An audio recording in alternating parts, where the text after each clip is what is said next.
బలరాం నాయక్ గారు మీరు కవిత ఇష్యూ చెప్పిన ఆమెకు తాజాగా నిన్న తెలంగాణ భవన్లో ప్రెస్ మీట్లో ఇదే అంశాన్ని కూడా ఆమె ప్రస్తావించారు. అందుకొరకే చెప్తున్నా, తెలంగాణ రాష్ట్రంలో టీజీఐఐసికి 1,75,000 ఎకరాల భూములు అప్పుడు కేసీఆర్ ముఖ్యమంత్రిగా ఉన్నప్పుడు ఆ భూములను కూడా టీజీఐసిసి సంబంధించిన సంస్థలో ఉంచారు. ఇప్పుడు తెలంగాణలో కాంగ్రెస్ ప్రభుత్వం వచ్చిన తర్వాత ఆ భూములన్నిటి కూడా కుదబెడుతున్నారు.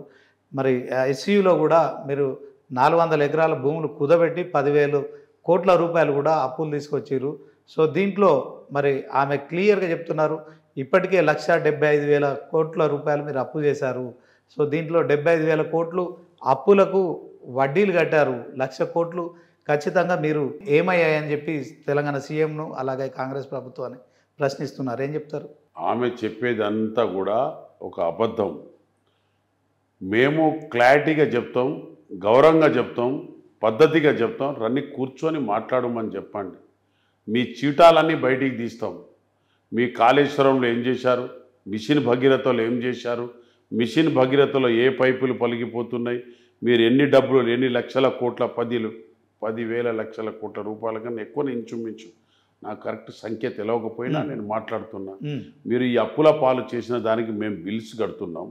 మేము ల్యాండ్ పెట్టి మేము కుదోదేస్తే మీరు ఎన్ని ల్యాండ్లు అమ్మినరో మేము కూడా చెప్తాం. మీరు ఆ గుట్ట మొత్తం నానగ్రామ్ కూడా అవతల మొత్తం గుట్ట మొత్తం అమ్మారు కదా, కాజా కూడా అవతల మొత్తం కూడా గుట్టలన్నీ అమ్మేశారు కదా, దానికి కూడా మేము చెప్తాం.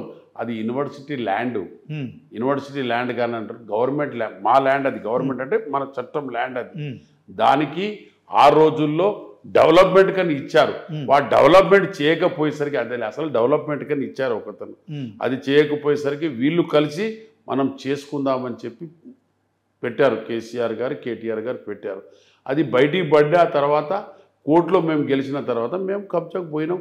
మళ్ళీ ఎవరైనా ఆక్రమించుకుంటారో చేస్తారో అని చెప్పేసి పోయినరు కావచ్చు, చూసి పోయినరు. దానికి పెట్టి పైసలు తీసుకున్న పబ్లిక్కు మేము మా ఉన్న అప్పుల పాలనకు ఒకవేళ మేము తీసుకున్నారా లేదా కూడా నాకు క్లారిటీ లేదు కానీ, బట్ నేను చెప్తున్నా. కానీ మేమైతే పూర్తిగా అమ్మలేదు, మేము చేయలేదు. ల్యాండ్ను బౌండరీ వేద్దామని పోయినాం అంతే తప్ప మేము చేసింది ఏం లేదు. అది ఉత్త మాటలు కాదు.